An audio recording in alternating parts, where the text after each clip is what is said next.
así se acostumbra, ¿no? Tenía apenas 10 años y ya tenía que levantarse a las 4 de la mañana, antes del amanecer, para ir por agua a un arroyo que estaba relativamente cerca de ahí, porque en esos tiempos, en ese pueblo, ni pensar en un servicio de agua potable.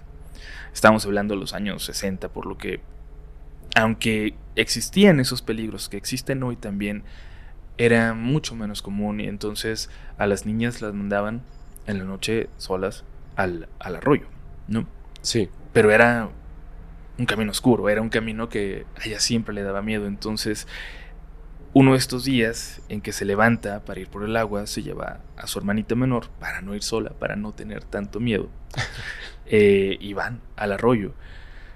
Y la oscuridad las intimidaba, pero al mismo tiempo estaban acostumbradas. Y creo que es algo entendible que en los pueblos, en las zonas rurales, la gente está más familiarizada con la oscuridad. Sí. No hay tanta luz y los caminos son oscuros, están llenos de penumbras. Entonces, ahí van las dos niñas, caminando con su baldecito, dirigiéndose hacia el arroyo.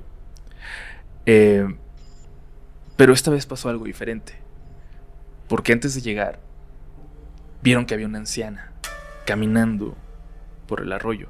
Era un arroyo bajo, lleno de piedras, pero les pareció muy extraño que una señora estuviera caminando encima del arroyo. Tenía un vestido negro que le llegaba hasta los pies, que se metía en el agua. Y les pareció extraño que no parecía estarlo cruzando, que solo estaba caminando por ahí. Era una señora pálida, muy delgada, y estaba encorvada porque parecía que llevaba algo muy pesado en la espalda. Ellas dicen que llevaba un guangoche, que es como una especie de morral, que se veía que contenía algo dentro, que se movía de repente. No hacía ruidos, pero era algo que se movía. La señora las vio y, según la mamá de Diana, les preguntó, y cito, haciendo referencia al buen amigo Badía: buenas niñas, ¿sabrán ustedes quién vende garbanzo blanco por aquí? A ellas les parece muy raro, pero sí conocían a alguien, a una persona que vendía semillas, y le señalaron hacia, o sea, kilómetros adelante, pero le señalan hacia allá. Y era un señor que se dedicaba a esto, a vender semillas, y que ellas conocían bien porque tenía una hija de la edad de la mamá de Diana, que había sido su amiga, que habían jugado en el campo, entonces lo tenían presente.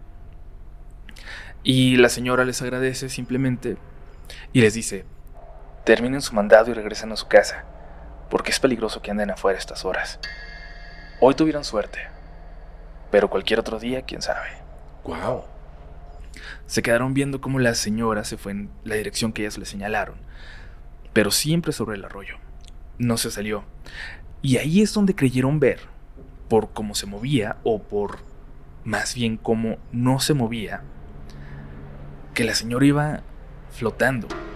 O eso les pareció en ese momento, porque no se veía el movimiento de los pies. Esto las hace olvidarse del agua, salen corriendo y entonces perciben algo que estaba ahí, pero que quizás no les había pegado en la conciencia. Había un olor a carne podrida. Y ellas hasta en ese momento lo reconocieron. Cuando llegan a su casa, su mamá ya estaba lista para regañarlas porque llegaron sin el agua. Pero cuando le cuentan lo que vieron, la señora ya no dijo nada y al contrario las empieza a curar de espanto. Su mamá tenía conocimientos de curación y les dijo que lo que habían visto era una bruja, que lo que llevaba en el morral muy seguramente era un niño. No manches. Y además les dijo que a las brujas les encanta el sabor de los niños cocidos con garbanzo blanco. No manches. Y aunque parezca, aquí no termina la historia. De hecho, creo que viene la parte más impactante a continuación. Al día siguiente, notan un alboroto en el pueblo y la casa del señor de las semillas está rodeada de gente, como si hubiera ocurrido algo ahí. Poco después, la mamá de Diana se enteró de qué fue lo que pasó, porque Una de las hijas del señor, la que tenía su edad, vio algo esa madrugada. Cerca de las 5, es decir, una media hora después de que ellas tuvieron este encuentro en el arroyo. Dice que se despertó y sintió que tenía que voltear hacia su hermana menor, como si hubiera algo ahí, dormían en la misma habitación, que voltea y ve a una mujer muy alta, de negro, metiendo a su hermanita en un morral. Que la niña gritó, ellas solo vivían con su papá, pero no fue, como que no fue en su ayuda, como si estuviera dormido. Y la mujer, en lugar de inmutarse o de correr por el grito de la niña, la ve y se empieza a reír. Y termina de meter a su hermanita en el morral. Lo peor es que dice que alcanzó a ver que dentro del morral llevaba garbanzo blanco. Cuando por fin sale del shock de, imagínate ver a una cosa así en tu cuarto al despertar, sale corriendo en busca de su papá y lo que vio fue tan horrible como lo que había visto en su cuarto. Su papá estaba sentado en el silloncito de la sala donde se quedaba dormido, pero tenía los ojos abiertos. Y creo que lo mejor hubiera sido encontrarlo simplemente muerto, porque lo estaba. Pero las condiciones en las que estaban eran las que la traumaron para siempre. Estaba sentado, pero sin vida, viejo, como si hubiera envejecido 20 años en esa noche, como si le hubieran chupado toda la vida, toda la esencia esa noche. Después familiares de otro pueblo pasaron por ella, se la llevaron, su papá murió, lo enterraron y de su hermanita nunca volvieron a saber nada. Dice Diana que desde entonces ni su mamá ni su hermanita volvieron a ir solas al arroyo, y con toda razón. Y que incluso hoy en día, aunque hace mucho que el arroyo ya se secó, si te acercas a donde corría, todavía se pueden escuchar a lo lejos lamentos de niños. Diana misma dice haberlos escuchado en alguna visita a sus familiares que siguen viviendo en esa zona. Y aunque hace mucho que nadie la ha visto, en el pueblo se sigue contando la leyenda de esta mujer y la llaman la bruja del arroyo. ¡Guau! Se me hace súper fuerte, porque aunque creo que siempre conocemos el mito de brujas que comen niños, nos parece algo mucho más cercano a los cuentos que a las leyendas que tenemos cerca. Entonces toparte con una historia así, donde alguien te dice, yo me topé con una señora que llevaba prácticamente un niño en un morral, me parece súper fuerte. Creo que esta es de los últimos capítulos, esta es la historia que más miedo me ha dado. A mí también me dan mucho miedo las brujas. Te digo que me da miedo todo, pero... ¿Sabes qué? Me da miedo estas entidades que quieren a los niños. Sí, total. Me dan mucho miedo.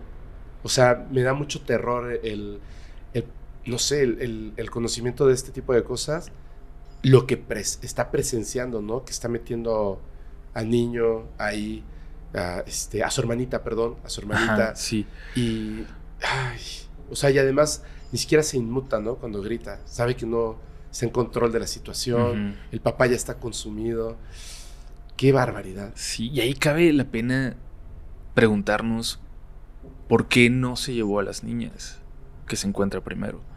O sea, que ellas fueron de alguna forma amables con ella, le dicen hacia dónde está lo que ella está buscando, pero ¿por qué no se las llevó? También eso me parece una pregunta que se queda ahí, y ese tipo de círculos que no se cierran en una historia de terror me parece que le dan misterio, que le dan carnita, que la hacen interesante, cuando te quedas pensando por qué algo sucedió como sucedió. Lo hacen muy interesante. Sí. Muy interesante. ¡Wow! ¡Qué historia! ¿Eh? Y lo del garbanzo nunca lo había escuchado. Yo tampoco. Nunca, pero está bárbaro, ¿eh? ¡Wow! ¡Qué gran historia! Oye, te voy a contar una historia. Esta siguiente historia se llama Las 3 oraciones. Nos la manda nuestro amigo Alejandro. Hablando de la Santa Muerte. Mira, Uf.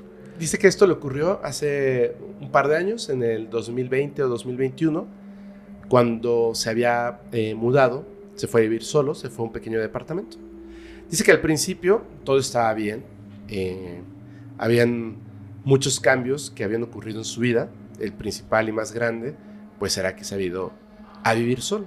Había tenido algunas relaciones y en ese momento estaba soltero. Cuando llega a este lugar, le pareció como que bonito, acogedor, pero desde la primera noche comenzó a tener problemas. Dice que él simplemente pues veía y notaba todo normal, se acostaba a dormir, pero por alguna razón exactamente a las 3 de la mañana despertaba, y despertaba porque había un ruido como en la cabecera de la cama, como si alguien estuviera golpeando. Entonces él se despertaba, escuchaba este ruido y se daba cuenta de que además del golpe había un grito de una mujer. Pero este grito no provenía de algún lugar de la casa. El grito estaba en su cabeza. Y era un grito potente. Entonces, obviamente esto a él lo ponía intranquilo y le costaba dormir. Dice que generalmente despertaba diario a las 3 de la mañana y él trataba de calmarse, de pensar que esto pues, era una alucinación, que el sonido probablemente era algo de la casa, del departamento, de arriba, de abajo, algo, y lograba conciliar el sueño hasta las 5 o 6 de la mañana. Dice que ese grito de esta mujer era un grito como de mucha desesperación, de dolor. Entonces, él empezó a pensar que quizá había algo en esa casa. No pensó en esquizofrenia, dice, en ese momento, porque simplemente no se consideraba una persona que en algún momento hubiese experimentado algo que pudiera relacionarse a la salud mental y tampoco algo que pudiera relacionarse a los fenómenos paranormales. Simplemente estaba como que más allá que de tratar de descubrir qué era, quería que se detuviera. Entonces, él trataba de calmarse, pero el hecho de que lo despertaran a las 3 de la mañana con estos gritos y el ruido y que lograra dormirse hasta las 5 o 6 de la mañana, pues obviamente hacía que todo lo que tenía que hacer en el transcurso del día se viera afectado. Con el tiempo, comenzó a tener problemas de salud, comenzó a bajar de peso, sus defensas comenzaron a bajar y además llegaba tarde al trabajo y lo perdió. Entonces, pues él ya estaba bastante intranquilo con estos gritos, con los ruidos, había perdido el trabajo, se sentía muy mal. Se junta con una amiga y le comenta, ¿no?, todas estas cosas que estaban pasando, y ella le dice: mira, yo conozco a una mujer que yo creo que puede ayudarte. Esta mujer es una persona que se dedica al culto a la Santa Muerte y a la brujería, pero es una buena persona. Vamos a verla y yo creo que ella va a poder ayudarte. Entonces dice, pues obviamente con todo lo que estaba pasando, cualquier opción era buena, y acude con su amiga y la hermana de su amiga, acuden a la casa de esta señora. Dice que cuando vio, pues le impresiona porque tenía un altar gigantesco. El altar era, dice que más o menos de 3 metros por 3 metros de altura. O sea, era una cosa, era lo primero que veías a la entrada de la casa. Enorme, sí. Grandísimo. Esta señora, cuando lo vio, le hizo una seña y le dijo: ven, pasa, no tengas miedo, pasa. Llegaron, estuvo ahí, él se sentó frente a ella, le dijo a la amiga y a la hermana que si por favor podían retirarse, necesitaba estar a solas con él. Ellas le dijeron: bueno, luego nos vemos, vas a estar bien, no te preocupes. Se fueron, y a partir de ese momento en que se quedan solos, él comenta que ocurre un suceso muy extraño. Él no tenía conocimiento, pues, bueno, o sea, digamos, de la Santa Muerte. Solamente sabía que existía un culto a la Santa Muerte y listo, ¿no? Que era un esqueleto con una túnica. Pero más allá de eso, no sabía nada. Entonces, él estaba sentado y esta mujer estaba como pensando, lo observaba, Y de repente él sintió que su amiga no se había ido. Sintió que estaba ahí a su izquierda. Entonces volteó y sintió que la sangre se le fue a los pies.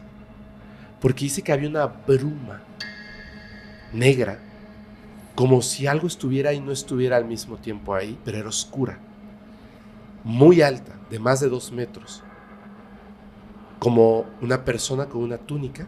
Diablos. Pero tenía algo en la mano, algo que él no reconoció. Y volteó hacia la mujer y le dijo: ¿qué viste?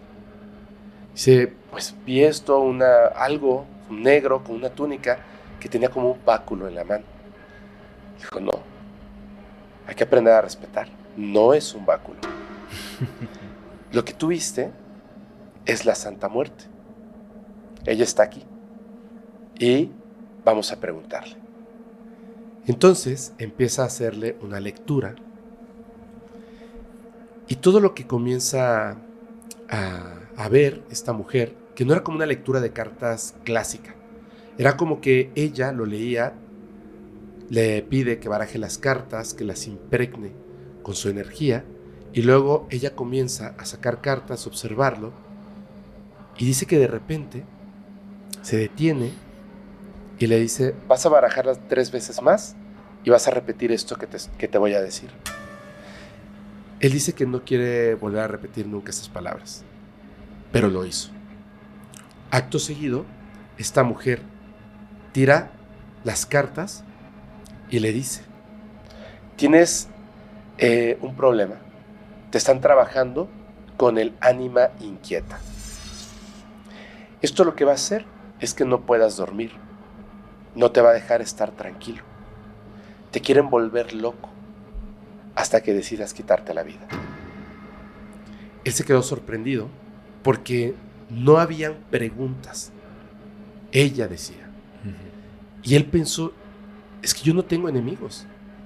Es ridículo lo que me estás diciendo. O sea, ¿por qué alguien querría hacerme daño a mí? Entonces ella se le queda viendo y le dice: pregunta. ¿Quieres saber? Pregunta. ¿Quién está detrás de esto? ¿Quién me quiere hacer daño? Y la mujer, sin titubear, comenzó a describirle a una persona. Le dijo que era una mujer, le dijo cómo era su aspecto, cómo se vestía, cómo era su cabello, todo lo que ella podía ver. Y él se dio cuenta de que estaba hablando de una mujer que él conocía, la mamá de su ex suegra. Él se quedó como pensando: pero siempre fue una persona bien linda conmigo, o sea, ¿por qué lo haría? Pregunta: ¿por qué esta persona querría hacerme daño? Y le dice: mira, esta mujer nunca había visto a su hija sufriendo tanto. La había visto tan enamorada de ti y ahora ella no deja de llorar. Ella está muy mal. Y esta mujer, en su desesperación, hizo algo. Te ofrendó a la Santa Muerte. Dios. Vamos a tener que hacer una lucha constante, porque yo soy devota de la Santa Muerte, pero lo que viste no estaba aquí por mí, está aquí por ti. Pero no te preocupes, yo voy a ayudarte, voy a hacer todo lo posible y vamos a arreglar esta situación. Lo que pasa a continuación es que le pide que compre varias cosas, velas, ya sabes, hierbas, que se las lleve lo más pronto posible porque tienen que empezar este ritual hacia la Santa Muerte lo más pronto. El tiempo es muy importante. Él se apresura a comprar estas cosas y se las lleva. Perfecto, porque el ritual se tiene que llevar a cabo cuando haya luna llena y solamente faltaban unos días para que esto ocurriera. Le dijo: tú no vas a estar presente aquí, vas a regresar a tu casa. Yo voy a mandarte 3 oraciones.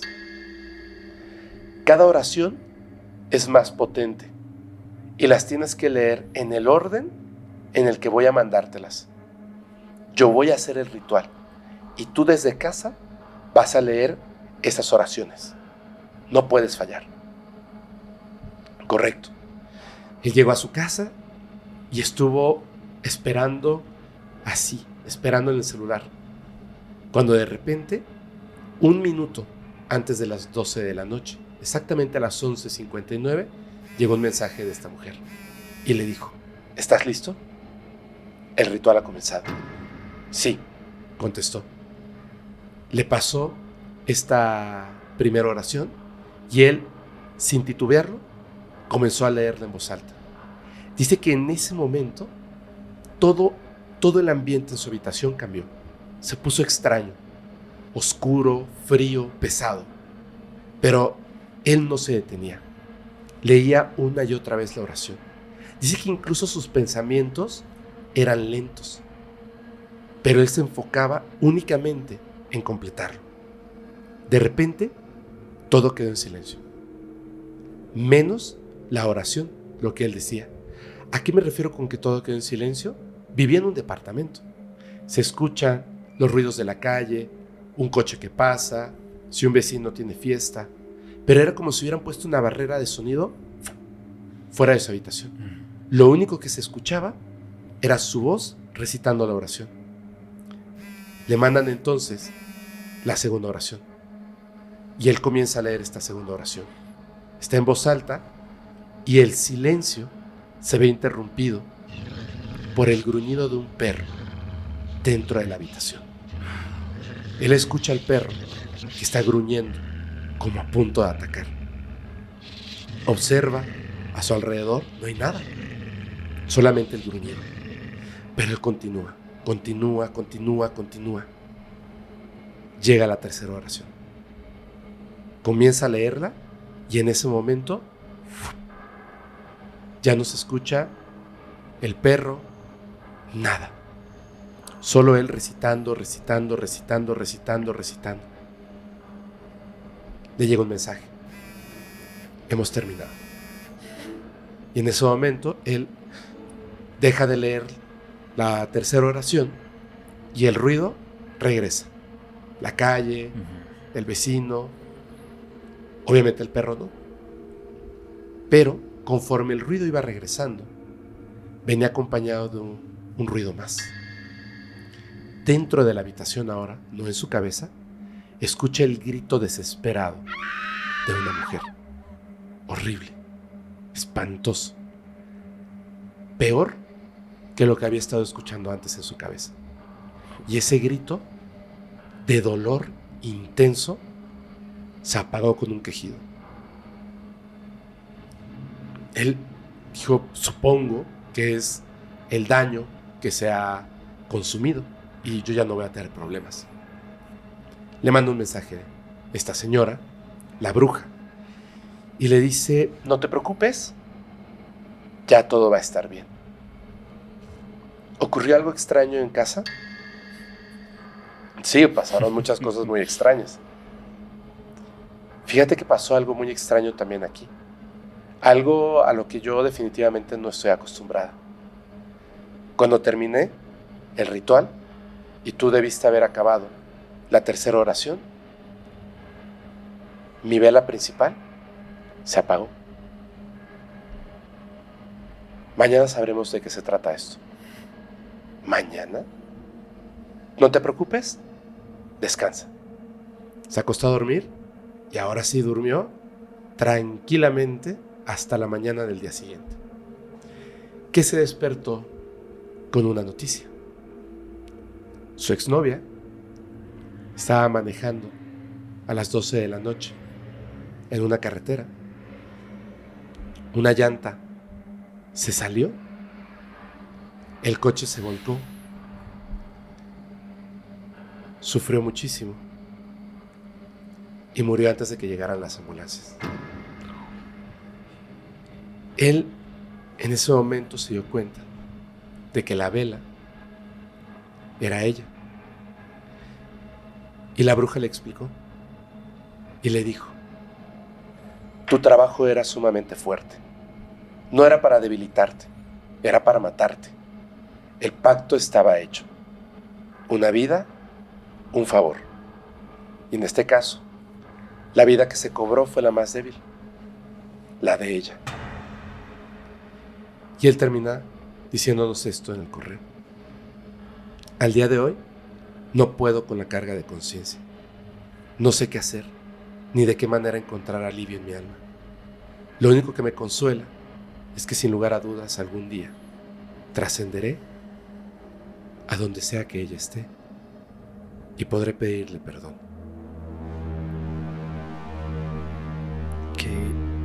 Qué intensa.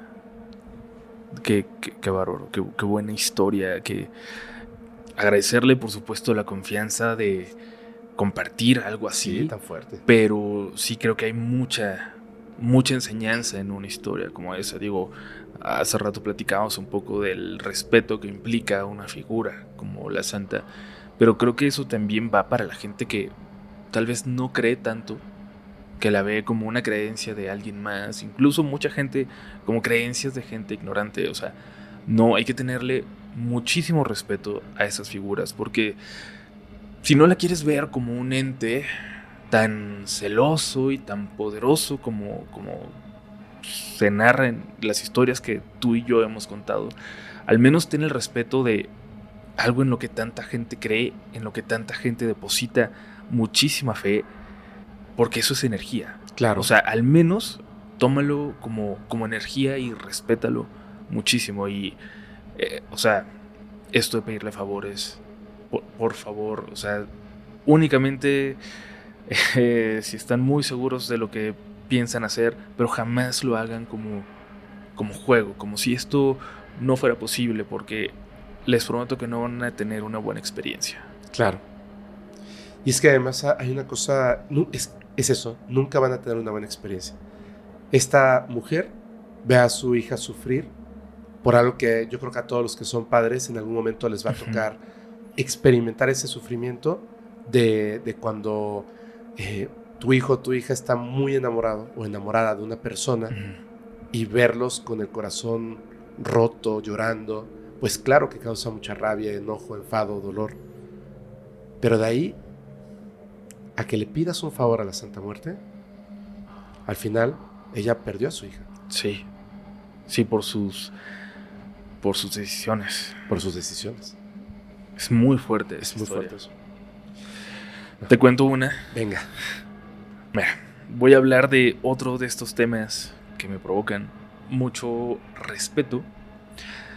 No voy a decir de cuál hasta que lo vayamos descubriendo en la historia, que se llama El Palero y nos comparte Kevin Román. Esto es algo que sucedió hace 10 años cuando él estaba en casa de su mamá jugando a las cartas con sus amigos una noche. Ya era tarde, alrededor de la 1 o 2 de la mañana, y sus amigos en ese momento ni siquiera pensaban en irse porque afuera estaba cayendo una tormenta espantosa.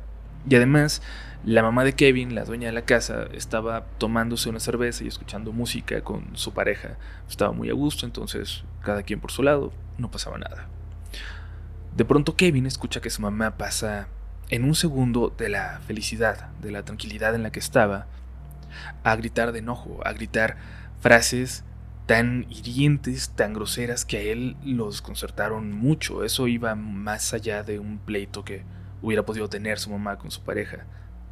Cuando se acerca a verla, a ver qué tiene, la encuentra llorando, pero con los ojos abiertos, sin parpadear, con la mirada perdida y con el rostro hinchándose de una forma que ya parecía como, o sea, le va a reventar, que se miraba muy, muy feo, como si la cara se le estuviera llenando de sangre. Él corrió por su hermana para pedirle ayuda porque tanto su hermana como su madre eran practicantes de la santería, y muy probablemente él no lo sabe de bien a bien, pero también de brujería. Cuando su hermana llegó, todo se puso peor. Su mamá estaba cada vez más agresiva, gritando, escupiendo, no la podían controlar, y su hermana entonces le dijo algo muy raro. Por ningún motivo tenían que dejar que su mamá se saliera así, en esas condiciones, y que evitaran además a toda costa que el agua de la lluvia le tocara la cabeza. La muchacha se acerca para intentar calmarla, porque realmente sentían que no era su mamá. O sea, había algo muy extraño. Se sentía como si hubiera alguien más en esa habitación. O sea, era su mamá la que gritaba, era su mamá la que hablaba, la que no podía controlarse, pero ellos sentían al mismo tiempo que esto no es mi mamá, esto es algo diferente. Y de repente de esta señora delgadita, de esta señora pequeña, sale una voz muy grave, una voz de hombre, que le empieza a gritar a su hija que se largue, que se vaya de ahí, que no la quiere ver. Empieza a gritar groserías. Ahí la hermana de Kevin les confiesa algo a él, a la pareja de su mamá, y es que tenía días que había notado algo raro en su mamá, algo que había comenzado precisamente después de que realizaron juntas un ritual de expulsión a un conocido de ellas. Y para no darle más rodeos, pensaba que su mamá podía estar poseída por este muerto que ellas habían expulsado de otra persona. Intentó ponerse entonces en contacto con lo que fuera que estaba en ese momento en el cuerpo de su mamá y empezó a recibir respuestas.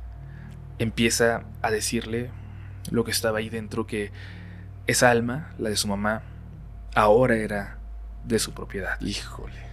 Que compartían un destino y que si se iba, si lo sacaban, se le iba a llevar consigo.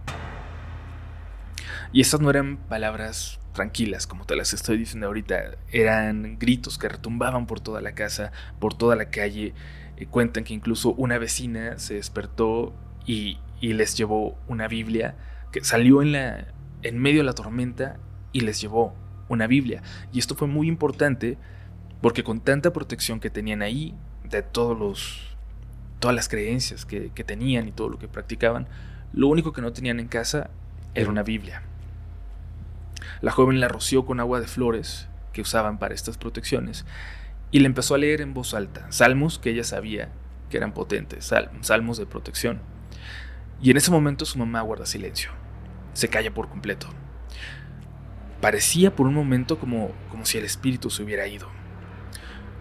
Pero en lugar de tranquilizarlos, al que se callara, al que estuviera quieta, todos empiezan a sentir de nuevo un ambiente sumamente pesado, algo en la espalda, un peso. No sé si has sentido así cuando llegas a un lugar y sientes que hay algo ahí, que hay algo malo en ese lugar. Sí. Es una sensación difícil de describir, pero la sientes por completo, la puedes palpar. Ahí su hermana les dice a todos que se salgan, que se vayan, porque eso ahora le podía brincar a cualquiera de los que estuvieran presentes. Finalmente se da cuenta que no es algo con lo que ella pueda lidiar, por más que tenga conocimientos, y se pone en contacto con otra persona, practicante de santería también, y palero. Uh-huh. Cuando esta persona llega a la casa, les pide a todos alejarse, porque efectivamente dice, lo que sea que está ahí, va a brincar y va a aferrarse a cualquier otra persona, para no irse. Y les dice que específicamente los hijos de la señora, Kevin y su hermana, son los más vulnerables a que eso les brinque. Inician con una sesión de rituales, de oraciones, y Kevin dice que lo que vio a continuación no lo hubiera podido creer si no hubiera estado presente. Dice que el palero invocó a su muerto y le pidió protección para lo que estaban viviendo. Que en la habitación se sintió la presencia de algo más, de algo que llegó en ese momento, pero era una sensación distinta a la que había antes. O sea, como si hay algo más, pero no es lo mismo que estaba aquí. Asegura que el muerto del palero de alguna forma les dio fortaleza, les dio confianza, que todos lo sintieron, y que entonces vio muy clarito cómo una sombra de la pared se deslizó por el piso y llegó hasta la silla donde estaba sentada la mamá. Verde.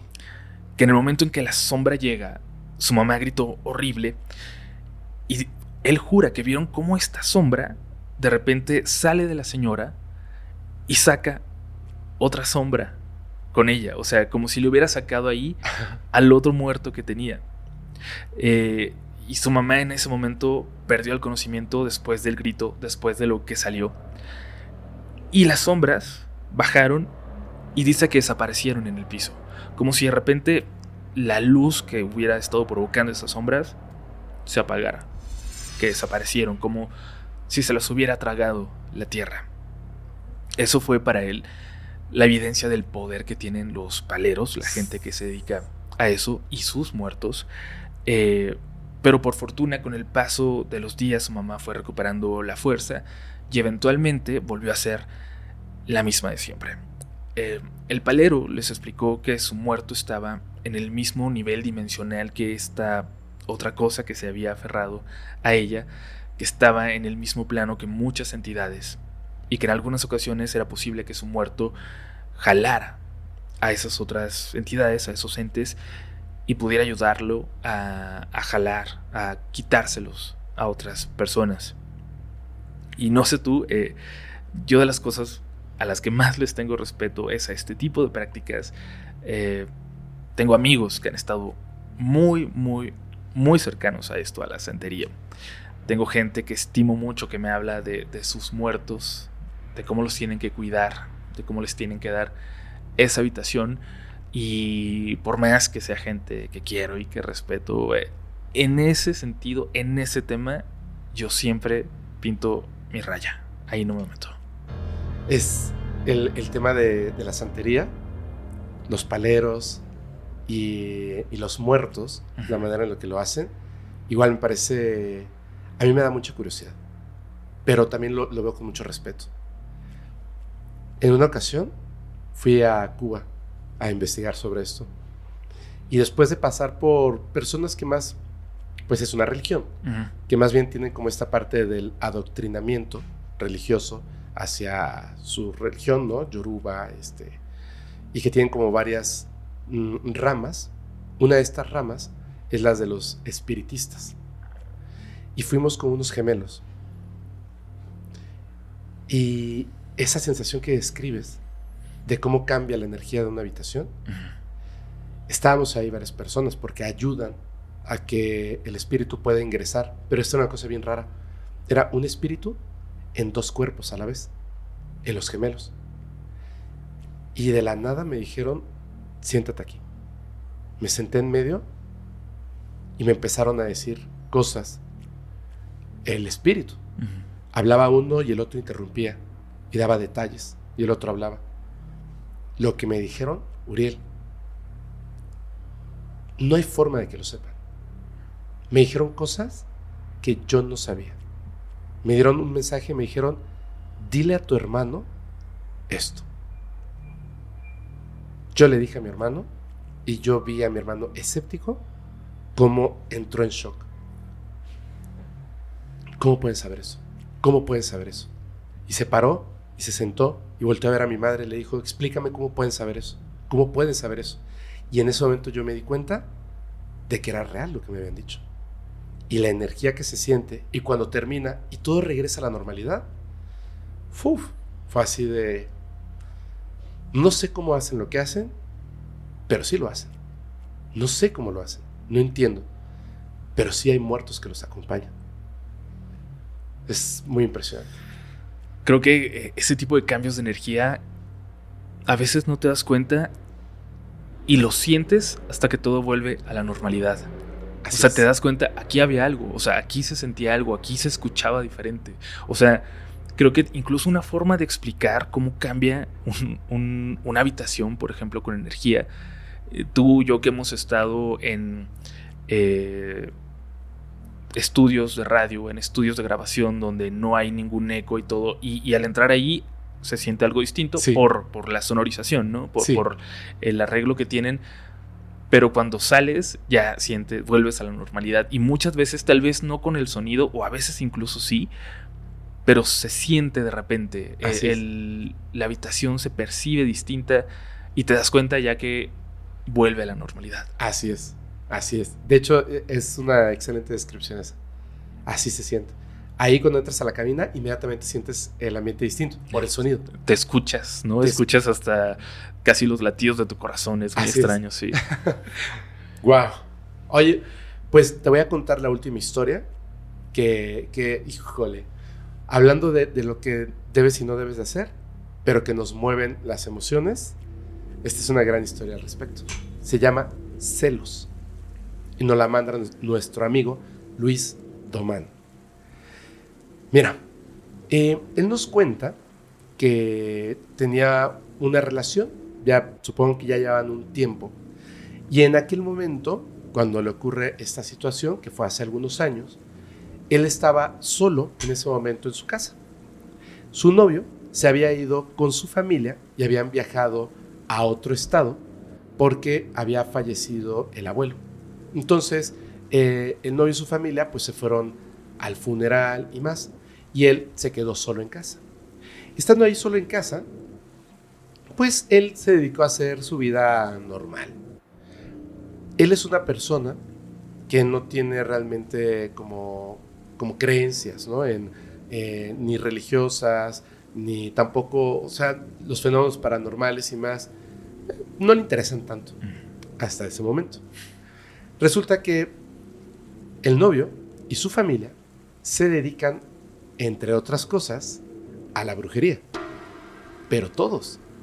Mamá, papá, abuelita, abuelito. O sea, es una familia que se dedican a eso.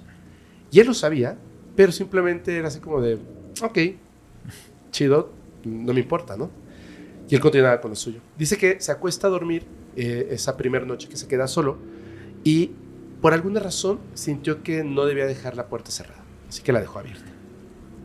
Su alarma debía de sonar a las 5 de la mañana para que él se pudiera preparar para ir a la universidad. Sin embargo, dice que mucho antes de las 5 de la mañana, comienza a sonar su teléfono, comienza a vibrar. Y la vibración lo saca del sueño y piensa que es la alarma, que ya son las 5 de la mañana, pero no, es un poquito más temprano. Era un compañero de su universidad que le había mandado mensajes de WhatsApp diciéndole que había un proyecto que debían entregar esa mañana, pero no lo habían hecho. ¿Se les olvidó? Y entonces este amigo se acordó y le dijo, oye, tenemos que preparar el proyecto y es para hoy, ¿no? Entonces, párate y hazlo, ¿no? O sea, en friega. Entonces, él así medio despierto, medio dormido, cogió el teléfono, lee el mensaje y de repente, mientras está leyendo el mensaje, todavía acostado en su cama, así como de que, ay, no, me voy a tener que parar, nota un movimiento en la entrada de su habitación. Y voltea y lo que ve lo puso súper nervioso. O sea, ese sueñito que tenía se acabó. En la entrada de la habitación había una mujer. Estaba parada ahí en la entrada de su recámara. Dice que era una mujer altísima. La cabeza llegaba hasta el borde, del tamaño de una puerta. Esta mujer estaba ahí con un vestido harapiento y el cabello larguísimo y muy descuidado. El cabello incluso le caía como sobre el rostro y llegaba más abajo de la cintura. La mujer era ultra delgada,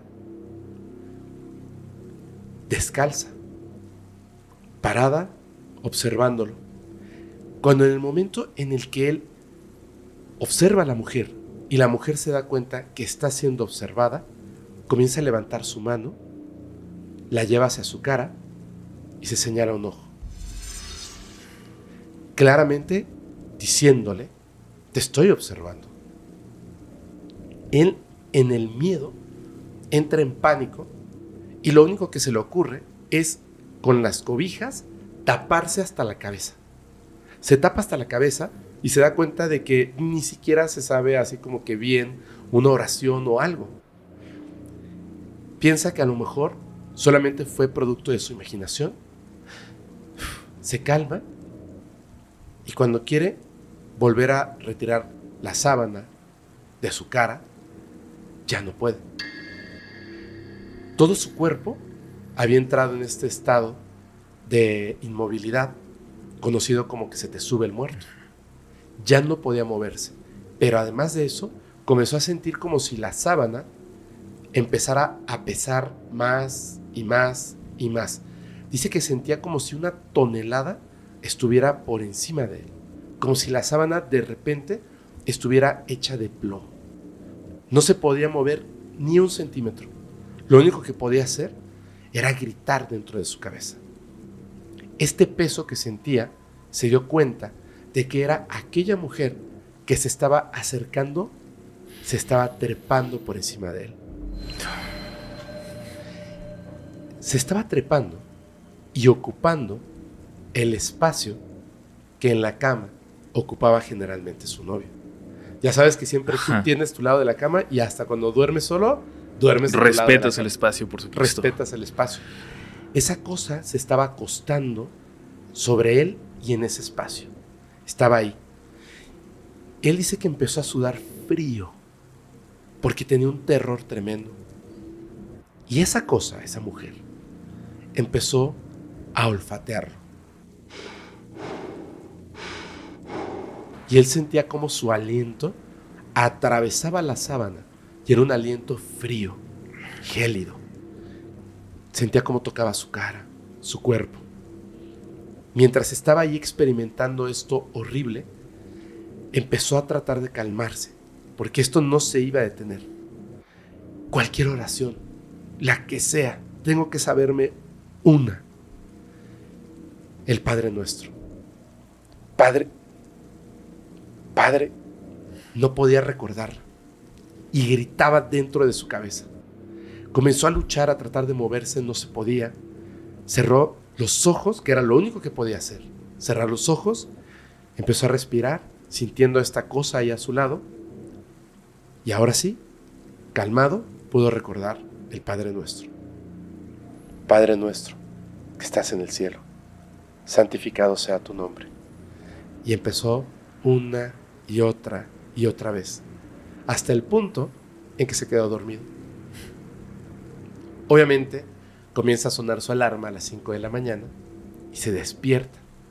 Lo primero que hace es observar a su alrededor, observar la cama, observar la entrada. No hay nada.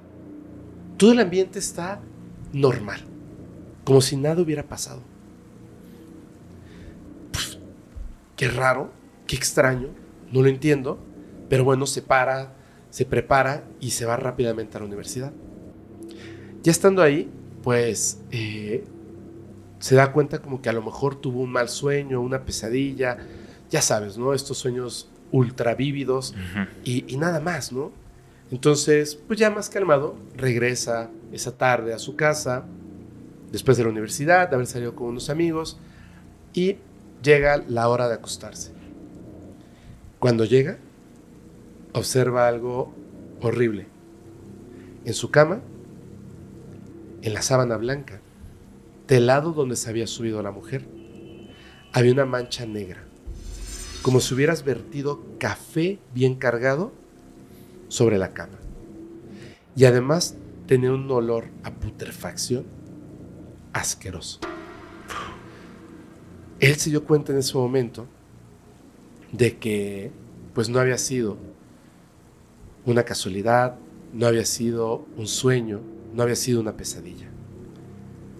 Él no quiso decirle a nadie esto que había vivido, pero se dio cuenta de que algo había cambiado. Era como si cuando estaba él solo hubiese alguien más, alguien que lo estuviera observando. Él trató de calmarse, obviamente cambió las sábanas y llegó su novio al fin. Entonces, él cuando llega, después de haber limpiado, tirado la sábana a la basura y todo esto, le cuenta lo que sucedió. Le dice, no vas a creerme, pero ahora que no estuviste, en la noche tuve esta experiencia. Él lo observaba con una sonrisilla y su respuesta lo dejó helado. Le dijo, no te espantes, tú sabes que yo soy muy celoso. Entonces, mientras no estuve, te mandé a una entidad para que te vigilara, para evitar que alguien más se te acercara en mi ausencia. Él obviamente al escuchar esto, se da cuenta de que es una completa locura lo que hizo y decide terminar su relación. Le dice que eso no está bien, que está loco. Y esa misma noche, lleno de ira, toma sus cosas y se va. Pues pasa el tiempo y él deja de hablar con esta persona, pero lo seguían observando. Él seguía sintiendo que alguien estaba cerca, observándolo, y empezó a pensar que quizá nada más era producto de su imaginación. Otra vez, de mi imaginación, por lo que viví, por lo que me dijeron, esto no es cierto. No puede ser que alguien me esté vigilando. Meses después de haber terminado esta relación y de convencerse de que esa sensación de que lo observaban no era real, conoció a un chico. Lo invitó a salir y no llegó a la cita. Pero sentía que lo observaban nuevamente. Luego conoció a otra persona. Y al principio era agradable y luego, como si algo malo estuviera en él, se alejaban. Comenzó a perder a sus amigos, hasta el punto de literalmente quedarse solo. Las pocas personas que todavía mantenían un poco de comunicación con él, le decían: oye, yo creo que te tienes que ir a checar. ¿Por? Hueles como muerto. Y quizá no creas lo que te voy a decir, pero siento que hay alguien detrás de ti. Él dice que con el tiempo comenzó a notar de repente una sombra que lo acompañaba, algo que estaba así, de reojo. Y termina diciendo lo siguiente: te escribo este correo, Fepo, ya que esta madrugada me despertó un ruido. Fue como si un vaso se cayera al suelo sin romperse. Me levanté y busqué el vaso con la mirada. Nuevamente en la entrada de mi habitación estaba aquella mujer, sonriendo. Levantó su mano, se señaló un ojo, indicando que me continuaba vigilando. Y yo sigo solo y sin pareja. Dios de mi vida, creo que he escuchado historias de parejas tóxicas, pero esta se lleva las palmas. Qué cosa tan intensa. Además, siento que tiene un elemento que me parece súper importante, que es lo que ves cuando se te sube el muerto, porque hay una explicación científica, es una parálisis del sueño. Me ha pasado, supongo que te ha pasado, sí. Son cosas que puedes ver como algo normal, pero también hay quien dice que cuando estás en ese nivel de conciencia, sí puedes ver cosas que están en otros planos. O sea, abrir tus ojos y tu cerebro estando dormido o medio dormido aún, que puedes ver cosas que sí están ahí, como en este caso. Así es. Por eso, no sé, yo no me confío de lo que veo cuando tengo parálisis del sueño. Jamás. Así es. A ver, te toca cerrar, ¿no? Sí, me dejaste el privilegio de cerrar, y yo creo que es de las mejores historias que me tocó leer esta noche. Está súper intensa, y es de Daniel Gasca. Se llama Quiero salir. Sucede curiosamente el 31 de octubre de 2023, hace poco, en Halloween pasado. Él nos dice que se organizó un recorrido nocturno por el cementerio municipal de su ciudad, organizado por el ayuntamiento y con guías que iban compartiendo historias del lugar. Le resultaba particularmente interesante porque es un cementerio muy antiguo, de más de 150 años, y él, al ser un gran fanático de estos temas y lo paranormal, pues se pone de acuerdo con su prima y con una amiga para ir todos juntos. Pero cuando llegan se dan cuenta que ese día parece que el cementerio está repleto de turistas extranjeros. ¿Qué sucede? Pasa en esas fechas, atraídos por nuestras tradiciones, pero sí se llena de mucha gente de otros países. Dice que incluso algunos iban disfrazados porque pues era Halloween. Pero también era una noche muy agradable para un paseo de ese tipo. Era cálida, un poco nublada, con viento, y de repente, antes de empezar, cayó una llovizna muy ligera que casi parecía llenar todo de niebla. O sea, era el escenario perfecto para un paseo de Noche de Brujas. Se formaron dos grupos, uno con guías en inglés y el otro con un guía en español. Y como ellos apenas alcanzaban a escuchar al guía en español, era un grupo grande, su prima y él deciden irse con el grupo en inglés. Ellos lo entendían un poco, entonces dicen, ok, nos vamos por acá. Es importante señalar que el cementerio tiene una calle principal por la que pasan carros durante el día y se cierra durante la noche, y tiene calles laterales